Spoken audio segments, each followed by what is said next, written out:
Queridos, nós estamos estudando um pouquinho sobre a carta aos Romanos, né? E nós estamos no capítulo 5. E eu convido então você a abrir a palavra do Senhor em Romanos, capítulo 5.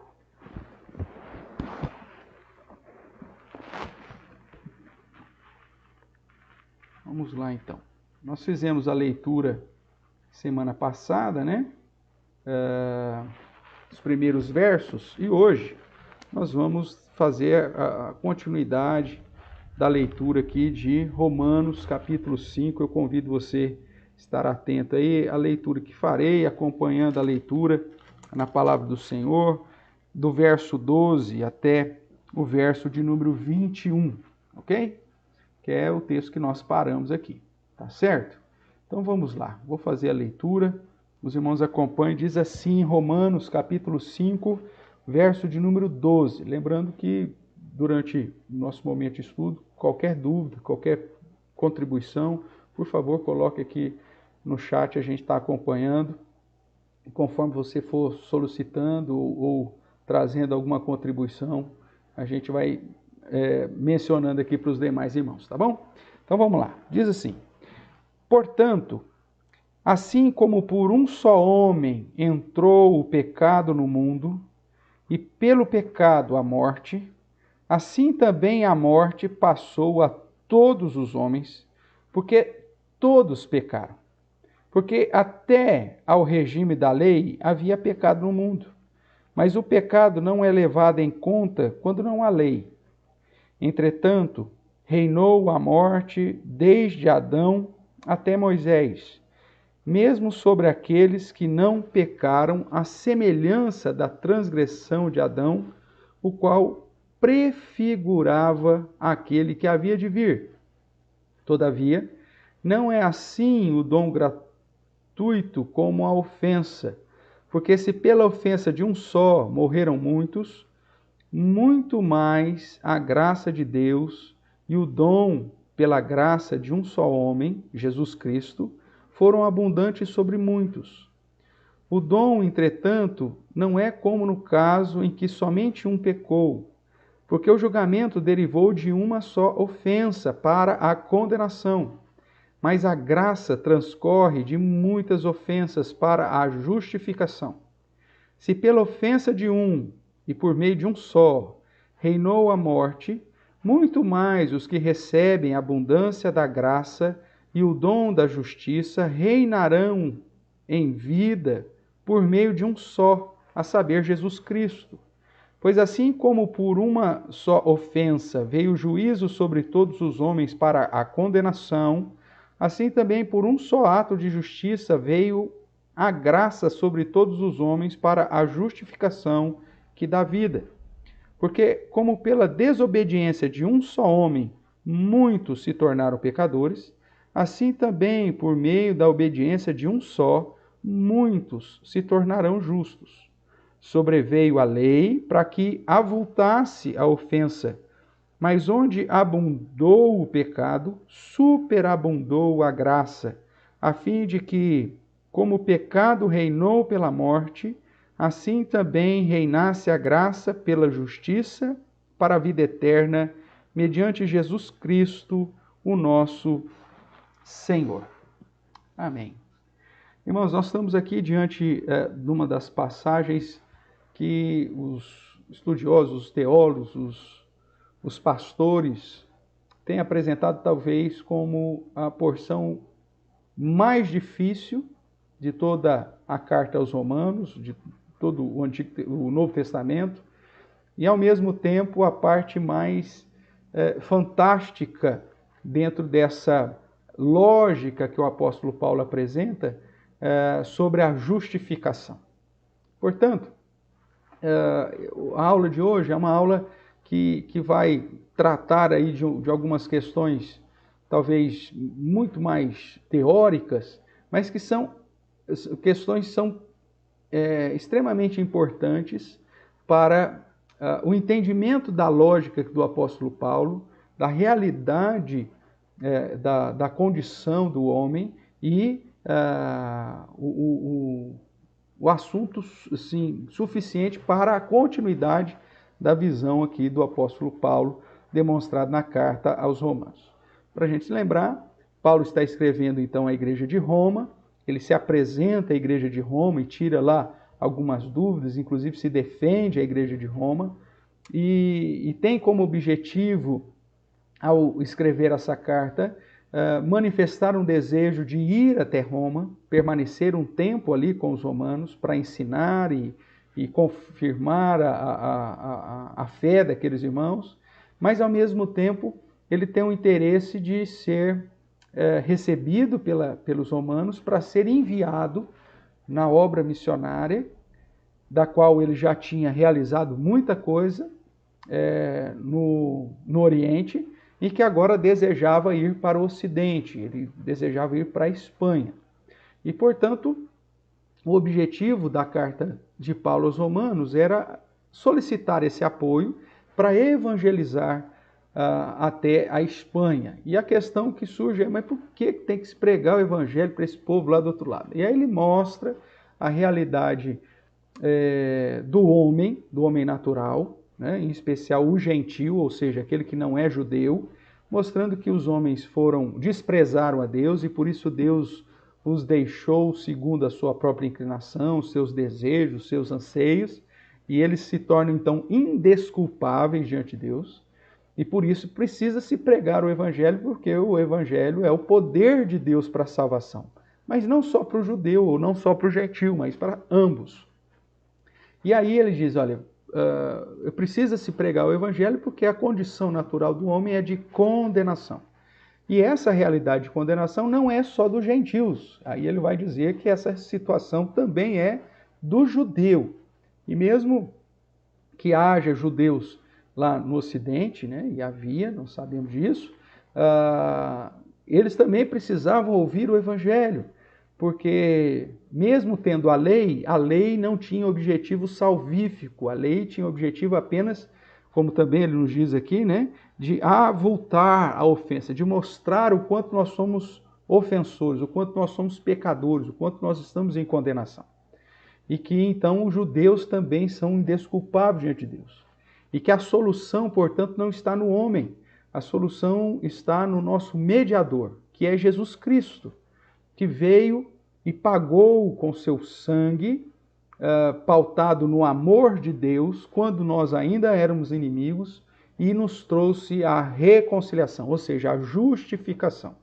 A justificação, dentro desse processo da ordem da salvação, é uma aplicação direta sobre aqueles que são alcançados mediante a fé, e essa justificação, então, nos torna justos diante de Deus. Nós que éramos condenados e dignos de toda a ira de condenação, somos agora nomeados justos através da obra de Jesus Cristo. E ele está aqui, então, no capítulo 5, trazendo os benefícios dessa justificação. E ele tratou isso, então, no capítulo 5, do verso 1 até o verso de número 11. E foi aqui que nós paramos. Então, tratamos aí de relembrar, eu vou passando aqui os slides, né? Você que acompanhou na aula passada, e aí vimos alguns desses benefícios, né? Aqui, da implicações ou benefícios da justificação.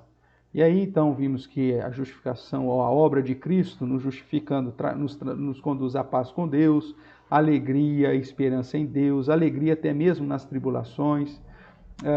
Essa justificação demonstra o amor de Deus por nós quando ainda éramos pecadores. Fala da salvação da ira, da plena certeza da reconciliação em Deus. E aí, portanto, assim ele começa, né, a parte do verso 12, portanto, Jesus trazendo essa justificação por meio da sua obra e do seu sangue, nós sendo reconciliados com Deus, então ele agora faz uma explicação, uma transição, como alguns teólogos vão dizer, mas como se fosse um parêntese, explicando então a relação desde Adão e Jesus, e por que a justificação de Jesus é tão importante e por que ela então nos conduz para outros assuntos que ele vai trazer a partir do capítulo 6, focando de um modo especial a santificação. E a santificação dentro da ideia de um processo, enquanto que a justificação é algo que é aplicado de imediato na vida daqueles que são chamados em Cristo Jesus. Então, o Romanos, capítulo 5, na parte que nós já estudamos, ele enfatiza o fato de que a obra da redenção é uma obra exclusivamente determinada, realizada e aplicada por Deus. A salvação não depende de nós, é fruto da graça de Deus, da misericórdia de Deus, em favor daqueles que recebem a fé salvadora. Um outro ponto fascinante da lógica de Paulo é que a justificação nos reconcilia com Deus, o Deus Trino, né? Nós vimos ele fazendo essa sequência, né?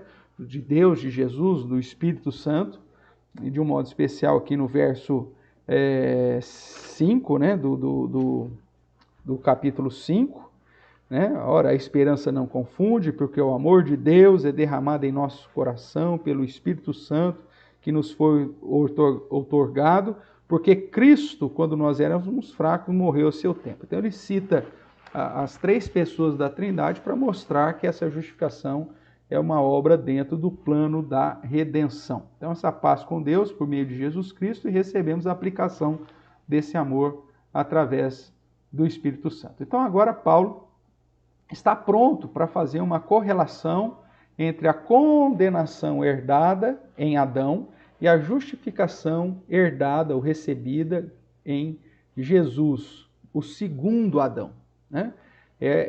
E essa relação, então, de Adão tipificando Cristo e, ao mesmo tempo, sendo um contraste a Cristo, né? Enquanto Adão tipifica Jesus no sentido da representatividade, Adão representava toda a humanidade como o primeiro homem, enquanto Jesus representa os seus. Então aqui o foco de Adão tipificando a Cristo está na questão da representatividade. Enquanto Adão representava todos, Jesus representava os seus. Nós vamos ver um jogo de palavras interessante aqui, onde ele fala de muitos, todos e assim por diante. E o contraste é que, enquanto a representatividade de Adão nos conduziu ao pecado e este à morte, a representatividade de Jesus nos conduz à justificação e esta à vida. Então, sintetizando, resumindo o que nós vamos trabalhar aqui hoje, é isso. Paulo vai provar que Adão tipificou Cristo no sentido da representatividade. Da mesma forma que todos os homens estavam sendo representados em Adão, como o primeiro homem, Jesus também se torna um representante, porém não de toda a humanidade, mas de todos os seus representantes, aqueles que o próprio Deus separou para si. Nós vamos ver isso de uma maneira mais clara. Então, Adão tipifica Cristo no sentido da representatividade dos seus, né? Adão representando os seres humanos, mesmo que ele era o primeiro, não tinha ninguém ainda, mas ele já representava isso, e Jesus representando também os seus, aqueles que foram separados para serem justificados mediante a fé salvadora vinda por meio da graça de Deus. E o contraponto é que a representatividade de Adão nos conduz ao pecado e à morte, enquanto que a representatividade de Jesus nos conduz à justificação e, consequentemente, à vida eterna. Se você gravar isso aqui, pronto, né? Você entendeu o capítulo 5, do verso 12 até o verso 21. Agora, é lógico que quando nós vamos vendo os versos, nós precisamos identificar e estudar, porque não é tão simples assim. Aqui nós só sintetizamos para você, tá bom? Então vamos lá. Enquanto aí a Margarete põe um boa noite, também a Helenita. Margarete, depois se você puder pôr notícias aí do Rodolfo, a gente agradece também, tá bom? Deus abençoe. Então vamos lá, irmãos. Na sessão Então, do capítulo 5, do verso 12 ao verso 21, nós vemos aí a comparação entre os opostos no sentido dos resultados, tá bom? Então, Adão trazendo a inimizade, o pecado e a morte, a separação, né? A inimizade para com Deus, a morte, assim que é dito, e Jesus trazendo a reconciliação. Tudo bom? Então vamos lá. Paulo apresenta aqui uma sequência respondendo o porquê de todos serem pecadores. Lembra a lógica dele? Gente, eu preciso pregar o evangelho, porque o evangelho é o poder de Deus para a salvação. E eu desejo ir para a Espanha. Eu vou passar por vocês, mas meu desejo é para a Espanha. Por que eu tenho que pregar o evangelho? Primeiro, porque os gentios são indesculpáveis. Os caras estão em pecado, vivem longe de Deus, desprezaram a Deus, Deus os entregou às suas próprias paixões e eles estão perdidos e condenados. Mas os próprios judeus também estão nessa mesma condição. A lei não serve para conduzi-los à salvação, mas sim simplesmente para fazê-los calar a boca e reconhecer que todos pecaram, não há um justo sequer, todos estão condenados. E aí, a única solução está em Cristo, que veio trazer a reconciliação. E aí, como ele fala da inimizade, da morte, que éramos pecadores, inimigos de Deus, né? Ímpios, versos 8, né, do capítulo 5. Deus prova o seu próprio amor para conosco, pelo fato de ter Cristo morrido por nós, sendo nós ainda pecadores. O verso 10. Porque se nós, quando inimigos, fomos reconciliados com Deus, mediante a morte de Jesus, muito mais estando reconciliados, seremos salvos pela sua vida. Então, Paulo vai apresentar que tanto os judeus quanto os gentios são pecadores, estão mortos, são inimigos de Deus. E aí é como se alguém perguntasse, mas peraí, como que nós nos tornamos inimigos? Como que nós nos tornamos pecadores? Como que essa história do pecado entrou, então, na nossa vida? Né? Então, ele vai mostrar que todos, né, carecem da justificação em Cristo, porque somos pecadores e inimigos. Então, a ideia aqui de Paulo é responder o porquê de todos carecerem da justificação em Cristo e tratar também sobre a questão da representatividade universal de Adão, como de Jesus, o segundo Adão. Porém, a representatividade universal de Adão é diferente da representatividade universal de Jesus. Jesus no sentido de representante de todas as nações, e Adão, a totalidade dos homens. Nós vamos ver isso, porque nesse jogo de palavras, Paulo vai tratar dessas questões, ok? Então, Paulo mostra que apesar da distinção entre as épocas de Adão, Moisés e Jesus, que ele fala que de Adão até Moisés não tinha lei, mas o pecado existia e a morte existia. Em Moisés veio a lei e a lei não resolveu o problema, e as pessoas continuavam condenadas e mortas. E aí Jesus nós temos uma nova realidade. Então a representatividade de Adão e Jesus são válidas e que o período da lei servia apenas para trazer conhecimento sobre a situação do pecado e o porquê da morte. É o que ele vai dizer no verso 20, quando diz: sobreveio a lei para que avultasse a ofensa, mas onde abundou o pecado, superabundou a graça, apontando para a obra de Jesus Cristo. Tá ok? Mas vamos lá, vamos caminhar aqui com os versos para que possamos compreender um pouquinho mais, principalmente essa relação de muitos e todos. Né? Se você observar aí, nós vamos ter aí uma relação sobre um só, um representante, muitos morrem, muitos são condenados, todos são pecadores. E essa relação de muitos e todos é uma situação interessante que nós precisamos entender. Então o verso 12 começa assim: portanto, assim como por um só homem entrou o pecado no mundo, e pelo pecado a morte. Então a consequência de um só homem, a ideia de que este homem nos representava a todos, entra o pecado e, como consequência do pecado, entra a morte.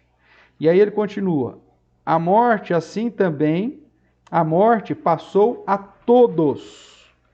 Aqui ele usa, né, a ideia de todos os homens e mostra que somos condenados não só porque através da representatividade de Adão o pecado entrou no mundo, o pecado trouxe a morte e a morte passou a todos, mas também porque todos pecaram. Nós herdamos uma condição de pecaminosidade como descendentes de Adão. Então essa é a realidade. Nós nascemos em pecado, nós nascemos em iniquidade, vai dizer Davi lá no Salmo 51. A nossa inclinação é para o mal. Nós somos conhecedores do bem e do mal, mas a nossa inclinação é para o mal. Quando Deus simplesmente, como diz no capítulo 2, né, nos entrega os nossos próprios desejos, as nossas próprias inclinações, a gente só vai fazer besteira, a gente só vai cometer pecados em cima de pecados, e aí a lista lá é enorme e terrível, né, de práticas pecaminosas. Se você quiser dar uma relembrada aí, é só olhar no final do capítulo 1, onde ele diz que Deus então entregou uma disposição mental reprovável para praticar coisas inconvenientes. Verso 29 do capítulo 1, cheio de toda injustiça, malícia, avareza, maldade, possuído de inveja, homicídio, contenda, dolo, malignidade, sendo difamadores, caluniadores, aborrecidos de Deus, insolentes, soberbos, presunçosos, inventores de males, desobedientes aos pais, insensatos, pérfidos, sem afeição natural e sem misericórdia. Então veja que o pecado, ele entra no mundo através da representatividade de um homem só e traz consigo a morte, e essa situação passa a todos os homens. Por quê? Porque todos os homens também pecaram. Então Adão traz o pecado, mas esse pecado ou a condenação não está tão somente na prática e na desobediência de Adão, mas sim na realidade de todos os homens. Herdamos isso de Adão, mas somos culpados pelas práticas que realizamos. Então, um só homem, o pecado no mundo, e a morte passa para todos. Na sequência aí, antes de chegarmos aqui no verso 15, né, ele diz, porque até ao regime da lei havia pecado no mundo. Então ele está dizendo o seguinte, antes de Moisés, o pecado já existia e a morte já existia. Então, porque até o regime da lei havia pecado no mundo, mas o pecado não é levado em conta quando não há lei. A questão do juízo, talvez, essa é a ideia que Paulo apresenta, e que ele já havia dito que Deus suportou, né, com paciência esse tempo, aqui no capítulo 3, quando ele diz, no verso 25, sobre a justificação em Jesus, ele diz, a quem Deus propôs no seu sangue como propiciação, mediante a fé, para manifestar a sua justiça, por ter Deus, na sua tolerância, deixado impunes os pecados anteriormente cometidos. Então, antes da lei, os pecados, eles não tinham o peso da lei, o peso que a lei trazia sobre eles, porém, a consequência do pecado já era uma realidade. E aí o verso 14 diz, voltando aqui para Romanos 5, entretanto, reinou a morte desde Adão até Moisés. Então, mesmo antes da lei, antes de Deus revelar a lei em Moisés, no período de Adão até Moisés, mesmo que a lei não fosse explicitada, o pecado era uma realidade e a condenação, a morte era uma realidade. Mesmo que o juízo de Deus deixou impunes tais pecados por conta de que não tinha a regra explícita ou explicitada aos homens, mas a condenação e a consequência natural desse pecado reinou desde Adão até Moisés. Mas sobre aqueles que não pecaram à semelhança da transgressão de Adão, a qual prefigurava aquele que havia de vir. Então veja o que diz o verso 14.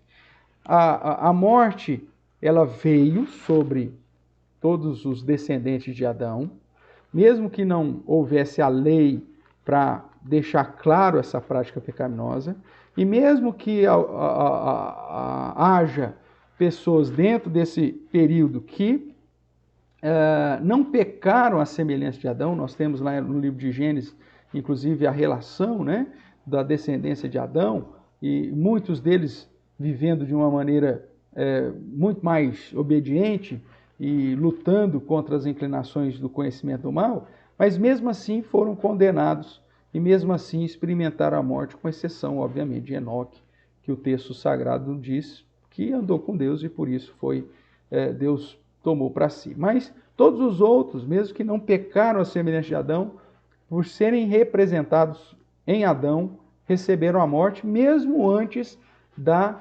determinação da lei. E aí, então, a semelhança da transgressão de Adão, que prefigurava aquele que havia de vir. Então, a ideia do verso 14 é mostrar que Adão tipificava ou prefigurava aquele que havia de vir, que nós sabemos que é Cristo, no sentido da representatividade.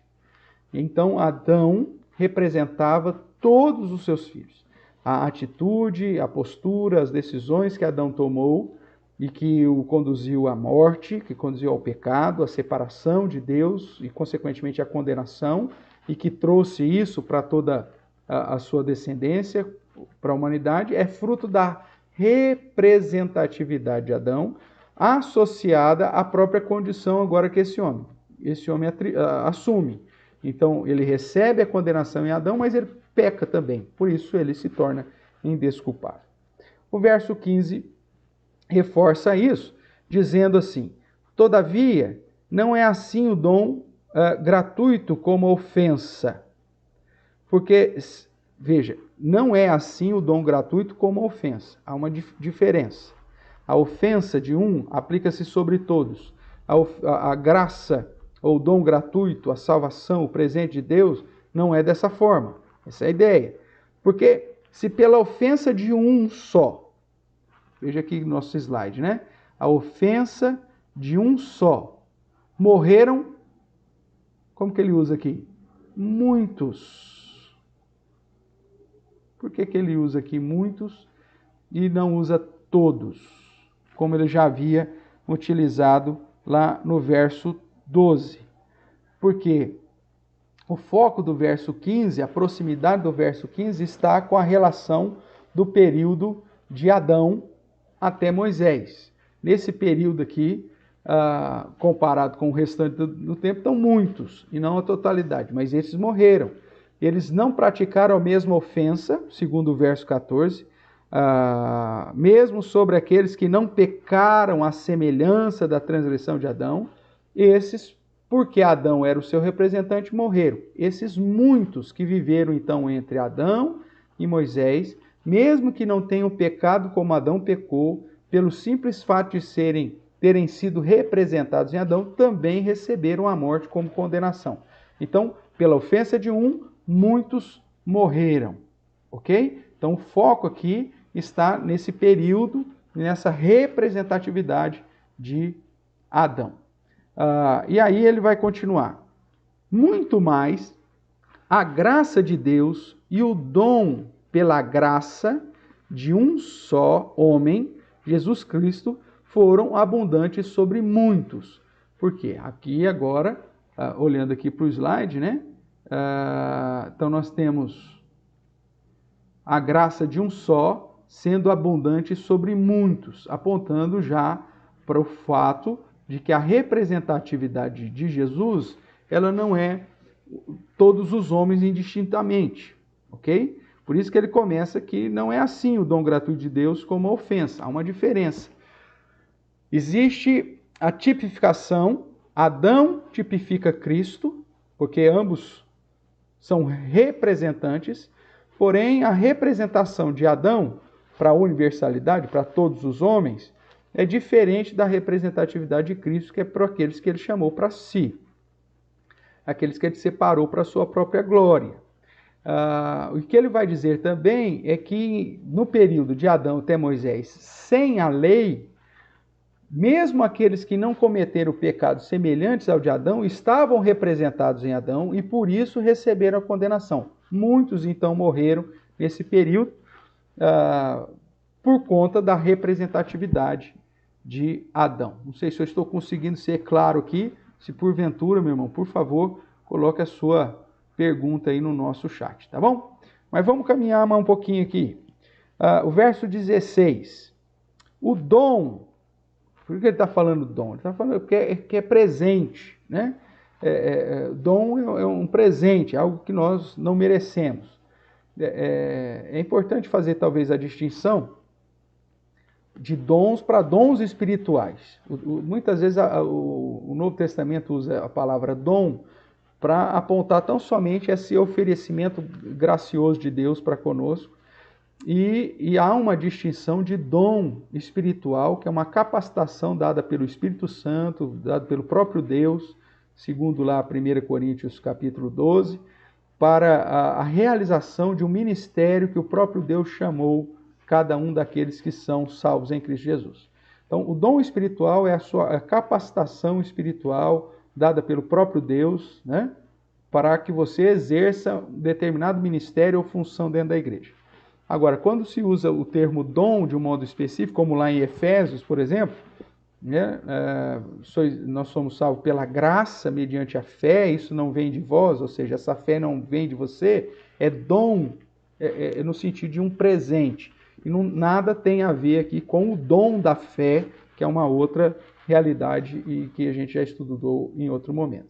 Então, quando ele diz que o dom, aqui em Romanos capítulo 5, refere-se, esse dom gratuito, a esse presente que é a justificação, que é o foco que ele está tratando aqui. Então, o dom, entretanto, não é como no caso em que somente um pecou, porque o julgamento derivou de uma só ofensa para condenação, mas a graça transcorre de muitas ofensas para a justificação.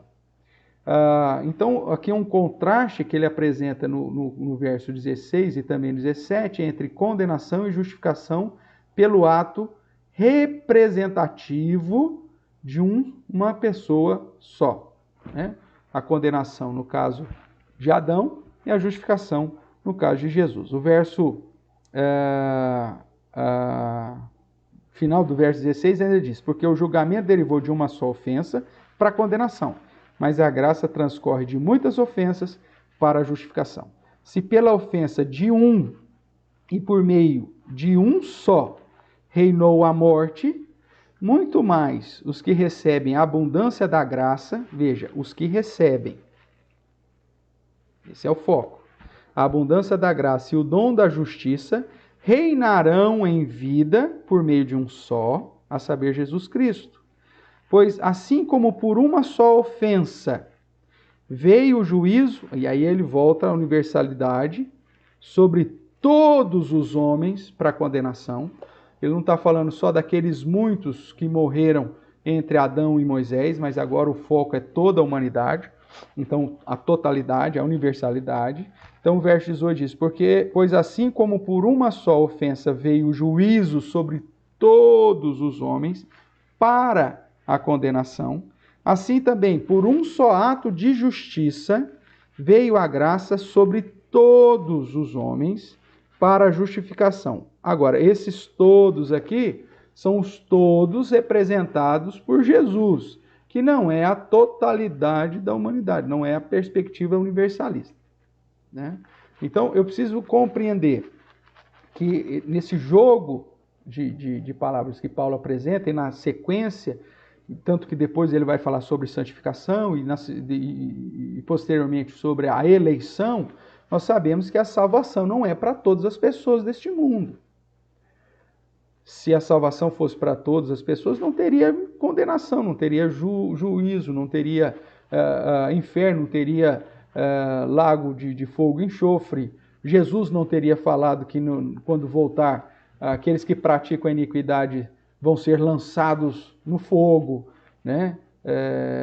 Ou seja, então, todo o contexto bíblico, desde o Antigo Testamento, que aponta para a condenação, e momentos específicos que revela sobre a justiça e o juízo de Deus que virá definitivamente no último dia, como a história de Noé, condenando aquele grupo, a Sodoma e Gomorra, né?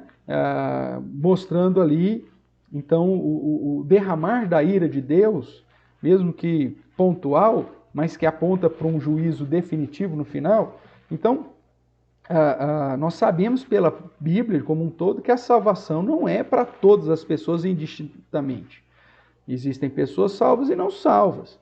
Portanto, se eu pego o verso 18 e declaro que o ato de justiça de Jesus, a graça da justificação para a vida é para todos os homens, então a obra de Jesus foi realizada por todos os homens indiscriminadamente. Se você peca ou não peca, o problema é seu. Jesus já pagou a dívida, então todo mundo tem que estar salvo e não tem condenação, não tem inferno, não tem o porquê de juízo e tudo mais. Não é essa a ideia que Paulo está nos apresentando, porque ele já disse mesmo sobre a questão da representatividade de Jesus. Ele fala que em relação ao dom e a ofensa são distintos, né, o verso 15, e mostra que em Adão temos a representatividade universal e que em Jesus tem uma representatividade da totalidade daqueles que ele separou para a sua própria glória. É isso que outros textos mais claros acabam trazendo luz para o entendimento aqui, em especial do verso 18, ok? Então, uma só ofensa, juízo, condenação sobre todos. Um só ato de justiça, justificação sobre todos. Mas fazendo a distinção aqui de que esse primeiro todos refere-se a todos os descendentes de Adão, que estavam representados nele, e que esse segundo todos aqui, da justificação, refere-se a todos os salvos, todos os eleitos, representados através de Jesus Cristo, pelo seu ato de justiça. Tudo bem até aqui, irmãos? Vamos caminhar mais um pouquinho, então. Verso 19. Porque, como pela desobediência de um só homem, muitos, veja aqui o jogo, né, de palavras, aqui ele usa muitos se tornaram pecadores. E por que ele usa aqui muitos se tornaram pecadores? Porque, mais uma vez, talvez o foco esteja lá no verso 14, que antes da lei, teve pessoas que foram condenadas, mas que não agiram de modo pecaminoso da mesma forma que Adão agiu. Não foi desobediente da mesma forma que Adão foi. Talvez o foco seja esse. Se tornaram pecadores. Assim também, por meio da obediência de um só, e aí ele usa de novo muitos, se tornarão justos. Ok? Verso 20. Sobreveio a lei. Veja, por que essa questão do muitos aqui no verso 19 ainda está atrelado àquele grupinho que viveu entre Adão e Moisés, antes da lei? Porque no verso 20 aí ele traz à tona, aí veio a lei. Então, esse parêntese desse grupo de pessoas que viveram sem a lei, sem a condenação da lei, mas que morreram condenados por conta da representação de Adão, mesmo que não tenham pecado como Adão pecou, né? Eles receberam essa justa condenação. E aí no verso 20 ele traz de novo o assunto que é a lei. E aí ele diz, sobreveio a lei para que avultasse a ofensa, para deixar a ofensa pior, para deixar a ofensa mais clara, para deixar que o pecado era algo que realmente era, que desagradava a Deus, uma abominação e algo passível de grande condenação. E aí ele diz, mas onde abundou o pecado, porque aí todos estavam numa situação de indesculpabilidade diante de Deus, todos eram pecadores, condenados, inimigos, superabundou a graça, superabundou a misericórdia. Ou seja, a graça de Deus, através da obra de Jesus Cristo, derramando o seu sangue como propiciação, nos justifica. Então, a obra de Cristo vem acima da ofensa e abafa a ofensa em favor daqueles que Deus separou para si. Verso 21. A fim de que, como o pecado reinou pela morte, assim também reinasse a graça pela justiça para a vida eterna, mediante Jesus Cristo, o nosso Senhor. Ok? Então, aqui ele prepara já o caminho para começar o capítulo 6, falando, olha, se Jesus nos tirou do pecado, livrou da condenação do pecado, e mediante a sua obra nos trouxe a justificação, nós vamos viver na prática do pecado, nós vamos viver ainda praticando aquilo que não agrada ao Senhor, ou seja, nós não teremos uma vida santa, ou não buscaremos a santificação. Então, aqui ele prepara o caminho para fazer essa transição da justificação para a santificação. Mas isso aqui é um pouquinho mais para frente. Então, vamos lá. O verso 19 mostra, então, a desobediência de um só homem. Muitos se tornaram pecadores. Muitos se tornaram semelhantes a Adão em desobediências e em práticas cada vez mais corruptas. Outros nem tanto. A ideia lá da geração de Adão e a geração de Caim, né? Que nós vemos no início de Gênesis.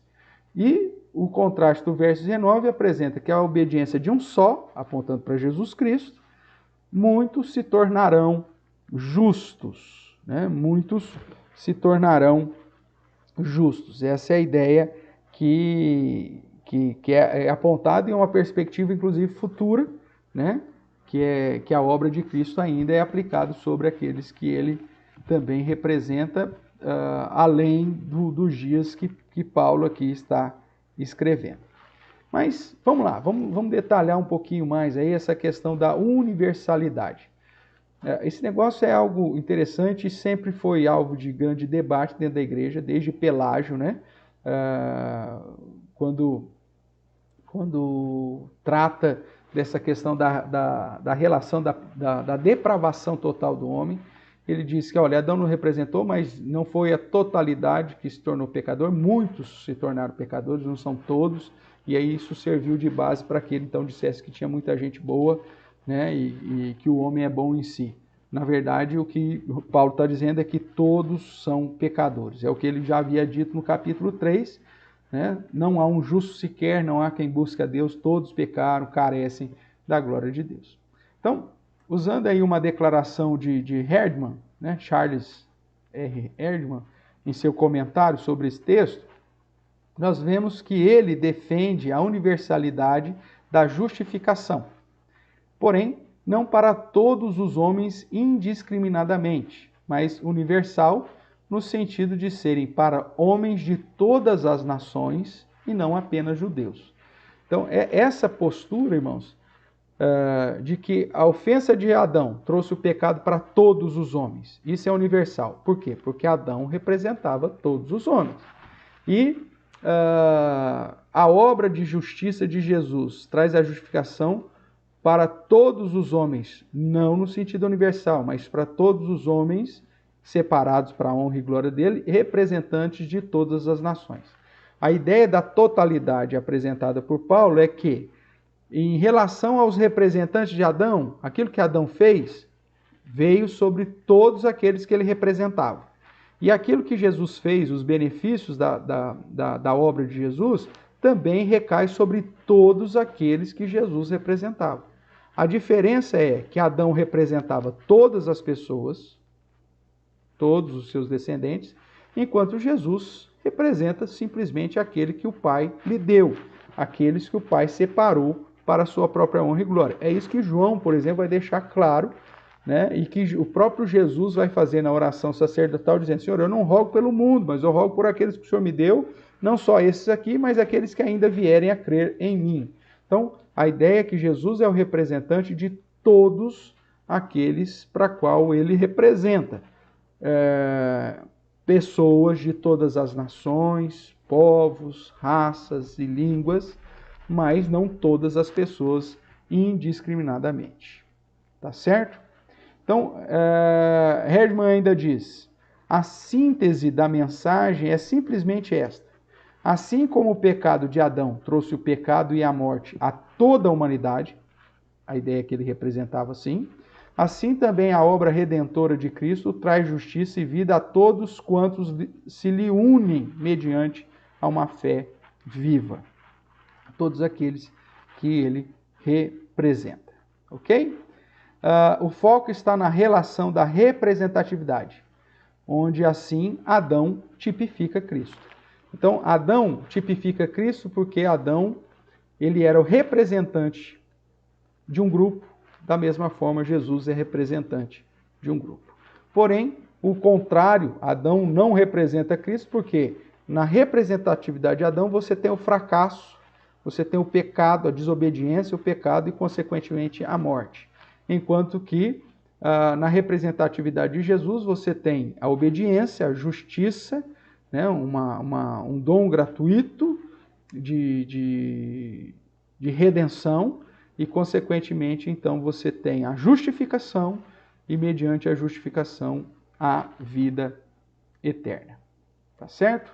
Então, no contexto próximo, Paulo fala dos benefícios da justificação e que esta for aplicada sobre todos, inclusive quando usou o exemplo de Abraão, enfatizou o fato de que Deus tratou com ele antes da circuncisão. E depois ele afirma, Deus nos amou quando ainda éramos inimigos. Então a obra de Cristo vem, inclusive, quando nós éramos inimigos, quando ainda éramos pecadores, mas já contados como representantes de Jesus, né? Ou sendo representado por Jesus. Paulo vai dizer isso nas outras cartas, que principalmente quando trata da questão da eleição, que Deus nos elegeu antes da fundação do mundo. Então, quando Jesus veio, a expiação de Jesus é limitada. Porque se Jesus tivesse morrido de modo ilimitado e pago pelo pecado de todas as pessoas indiscriminadamente, então Deus, sendo justo, não poderia cobrar a dívida de mais ninguém, por pior que fosse tais pessoas. A ideia, portanto, é que a obra de Jesus é limitada. Isso aqui, muitos cristãos que se dizem reformados, né, que seguem principalmente na doutrina da soteriologia, a questão dos 5 pontos do calvinismo, chega no Lzinho, né, na limitada expiação, eles têm um problema. Mas Paulo apresenta isso de uma maneira clara e que Jesus, de fato, representa todos aqueles que ele realmente veio representar. Quando você vai, vamos fazer aqui uma olhada dela aqui, nos evangelhos, né? Vamos pegar aqui, por exemplo, Mateus. Abra sua Bíblia lá em Mateus, capítulo 1, verso 21.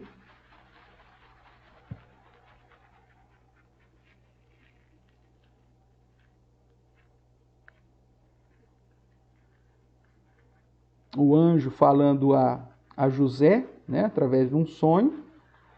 O verso 20 diz, enquanto ponderava nessas coisas, eis que lhe apareceu em sonho um anjo do Senhor dizendo, José, filho de Davi, não temas receber Maria, tua mulher, porque o que nela foi gerado é do Espírito Santo. Ela dará à luz um filho, lhe porás o nome de Jesus, porque ele salvará, o que está escrito aí, meu irmão? Todas as pessoas do mundo. Não, porque ele salvará o seu povo dos pecados deles. Então, Jesus veio para salvar o seu povo, um povo específico. Só judeu? Não, judeus e gentios, por isso que ele diz que tem ovelhas de outro aprisco. Vamos dar uma olhadinha em João. João capítulo 6.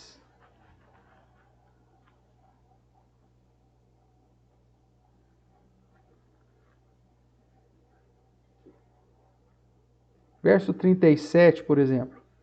João 6:37. Todo aquele que o Pai me dá, esse virá a mim. E o que vem a mim, de modo nenhum lançarei fora. Porque eu desci do céu não para fazer a minha própria vontade, sim a vontade daquele que me enviou. A vontade de quem me enviou é essa, que nenhum eu perca de todos os que me deu. Ou seja, não é de todas as pessoas, mas daqueles que o próprio Deus lhe deu. Pelo contrário, eu ressuscitarei no último dia. De fato, a vontade do meu Pai é que todo homem que vir o Filho e nele crer tenha vida eterna. Eu ressuscitarei no último dia. Verso 44. Ninguém pode vir a mim se o Pai que me enviou não o trouxer, e eu o ressuscitarei no último dia. Então veja, Jesus vem para um grupo específico que Deus separou para a sua própria glória e que o próprio Deus envia tais pessoas a Cristo. Vamos lá, João 17 ainda? João, capítulo 17, a oração sacerdotal, verso 9. Jesus vai dizer assim, em João 17, verso 9. É por eles que eu rogo. Eu não rogo pelo mundo, eu não rogo por todas as pessoas, indiscriminadamente, essa é a ideia. Mas por aqueles que me destes, porque são teus. Então, Jesus ora para que aqueles que o Pai lhe deu sejam alvos das suas petições. E aí você vai lendo aqui, ainda a oração sacerdotal, né? O verso 16, por exemplo, ele diz assim: eles não são do mundo, como também eu não sou. Santifica-os na verdade, a tua palavra é a verdade, e assim como tu me enviaste ao mundo, também eu os envio ao mundo. E a favor deles eu me santifico a mim mesmo, para que eles também sejam santificados na verdade. Verso 20. Não rogo somente por estes, mas também por aqueles que vierem a crer em mim por intermédio da sua palavra. Então veja, Jesus ora não pelo mundo, mas por aqueles que o Pai lhe deu, aqueles que são do Senhor, que Deus separou para a sua própria glória, e não somente por aqueles que estavam ali no contexto do ministério terreno de Jesus, mas por aqueles que ainda viriam a crer, ou seja, eu e você, que cremos em Jesus como nosso único e suficiente Salvador. Jesus está orando em favor de nós, mas ele não ora em favor de todas as pessoas do mundo. Então, veja, só vem a Jesus aqueles que o Pai lhe deu, fruto da própria graça, do amor de Deus, em separar um grupo específico para si, que ele elegeu antes da fundação do mundo, vai dizer Paulo. Jesus veio para realizar uma obra em favor do seu povo, né? Povo que o próprio Deus separou para ele. Então, a representatividade de Jesus é para todos aqueles que Deus separou para a sua própria glória. E sobre todos esses, a obra, o ato de justiça de Jesus é aplicado, gerando a justificação e, consequentemente, a vida eterna. Enquanto que a representatividade de Adão é sim universal, pois ele é o primeiro homem e a sua prática acaba recaindo sobre todos os homens de um modo universal. Então, o foco, quando nós voltamos aqui para Romanos 5, o foco dos versos 12 a 21 é a representatividade expressada por Adão, gerando pecado, condenação e morte. E isso para todos, né? De modo universal. E por Jesus, gerando graça, justificação e vida, porém, para aqueles que ele separou. Mesmo que ele não deixe isso, não foca a eleição, ele não deixa essa situação clara nesse momento aqui de Romanos 5, quando você vai estudando a carta aos Romanos, você vai ver que, em especial no capítulo 9, ele vai falar da eleição de um modo específico, né? Em Romanos 8, Romanos 11, e aí ele vai tratar, que dentro da lógica, ele está falando da justificação e fazendo uma transição da justificação para a santificação. Depois ele vai tratar da eleição propriamente. Sendo assim, irmãos, podemos dizer que Paulo fundamenta a sua teologia tendo Jesus Cristo como o nosso representante, como nosso substituto, como o nosso fiador. Ou seja, o representante de todos aqueles que Deus separou para si, um substituto em relação a esses e aquele que pagou o preço, um alto preço, em favor destes e não em favor de todas as pessoas indiscriminadamente. Ok? Alguma pergunta, querido?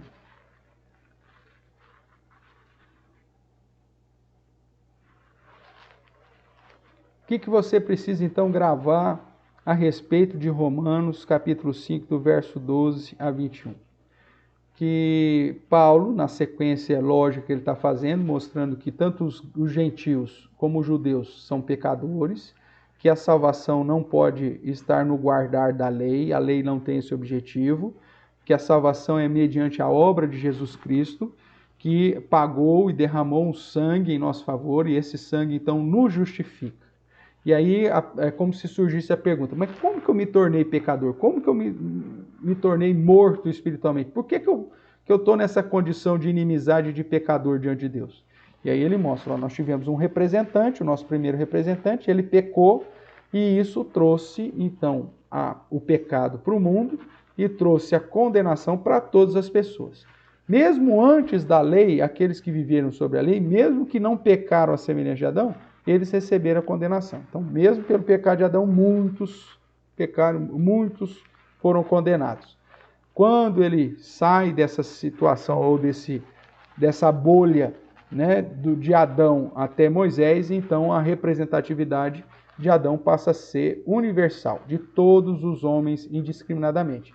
Enquanto que a representatividade de Jesus é relacionada aos seus.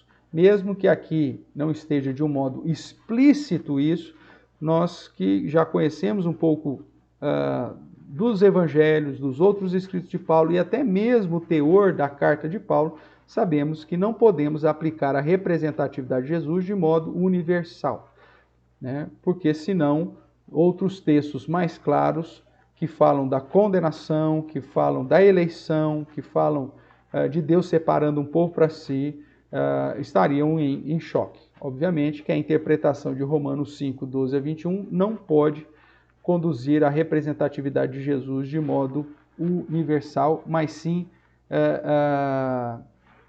no sentido de todas as nações. Nesse sentido a gente fala universal, né? Mas não todas as pessoas do mundo, mas sim representantes de todas as nações do mundo. Não só a obra de Jesus de justificação é aplicada sobre os judeus, mas também é aplicada sobre os gentios, ok? Vamos lá, o Cezinha tem uma pergunta aqui. Pastor, poderia esclarecer por que Jesus responde à mulher cananeia, não fui enviado senão as ovelhas perdidas da casa de Israel? Vamos lá. Como você sabe, a mulher cananeia não era judia, né? Vivia em Canaã, mas provavelmente não vivia dentro do contexto da aliança. E quando Jesus, durante o ministério terreno de Jesus, você vai ver que o ministério terreno de Jesus é focado somente para os judeus. E por quê? Que ele diz então que ele não foi enviado senão as ovelhas perdidas de Israel? Porque o Messias teria que vir primeiramente para os judeus. Como os judeus os rejeitou, então abria-se a porta aos gentios. Então o ministério terreno de Jesus vai ser focado somente na ovelha perdida de Israel, né? Que eram os judeus. Depois do cumprimento da sua obra, da sua morte, do seu sepultamento, da sua ressurreição, aí então muda-se o foco. E aí Jesus, que antes havia enviado os seus discípulos para pregar somente aos judeus, né? As cidades de Judá e de Samaria, agora então abre o leque e diz, agora meu amigo, pregai para toda criatura, ide e fazei discípulos de todas as nações, pregai o mundo. Então, até aí nós temos um divisor. Até a morte de Jesus, o ministério terreno de Jesus era voltado para as ovelhas perdidas de Israel, porque era o cumprimento profético. O Messias tinha que vir assim. Como eles rejeitam, também por cumprimento profético, Deus começa a alcançar aqueles que ele separou para a sua glória de todas as nações. Isso Deus vai falar isso desde o Antigo Testamento, fala inclusive em Malaquias de um modo especial, né, que ele é glorificado em todas as nações, o livro dos Salmos, né, mas fica claro então que agora o evangelho passa a ser para os gentios também, por conta do cumprimento profético e da rejeição de Israel. Então, somente para cumprir aí as questões proféticas que Jesus, durante o ministério terreno, foca somente os judeus. Tanto que quando os gregos quiseram conversar com Jesus, né? Aí Filipe chega lá, tem uns gregos aí que querem falar contigo, né? E Jesus fala assim, quando o Filho do Homem for elevado, ele atrairá para si todos os homens. Um trem meio até complicado, né? Uma resposta meio difícil, mas o que Jesus estava dizendo para os apóstolos é o seguinte, olha, não é tempo de eu conversar com um grego agora. Depois que eu morrer, que eu for levantado, aí sim eu vou atrair todas as nações para mim e vou curar todos os povos. Mas agora o meu foco é somente os judeus e a ovelha perdida de Israel. Ok? Espero ter ajudado então. E isso não fere, obviamente, a questão da representatividade de Jesus para pessoas de todos os grupos de nações, povos, línguas e por aí vai. Então, todo esse percurso já estava no plano da salvação, ou no plano salvífico de Deus, inclusive a rejeição de Israel e a aceitação dos gentios? Sim. Sim. Jesus veio cumprir rigorosamente as profecias do Antigo Testamento e que apontava para o fato de que Israel rejeitaria, seria rejeitado e que por isso, então, a graça, a misericórdia de Deus alcançaria e traria pessoas de todas as nações, povos, tribos e por aí vai. Né? Então já estava dentro do plano salvífico de Deus, com toda certeza. A igreja não é um plano B de Deus, né? Na verdade, você tem isso desde sempre. Quando Deus fala com Abraão, diz, em ti serão benditas todas as famílias da terra. Pai de numerosas nações, não estou falando só de judeu, estou falando de várias outras. Então, o propósito sempre foi, só que dentro do progresso do plano da redenção, tinha que se passar pelo judeu. E por que o judeu? Porque Deus escolheu, da mesma forma que Ele escolhe cada um de nós, e Ele escolheu os judeus que eram os menores, né, comparados com outras potências que já existiam. Deus escolhe justamente para a preservação da linhagem messiânica. Então, depois que o Messias vem e que a obra é realizada, tudo está consumado, então o foco se abre para todas as nações. E por isso que Paulo vai, inclusive, apresentar isso também aqui na carta aos Romanos, para referendar mais um motivo porque a igreja de Roma deveria apoiá-lo na evangelização das nações do Ocidente, né? Que é o mesmo princípio da obra missionária para os nossos dias. Por que a igreja tem que pregar o evangelho em todas as nações ainda hoje?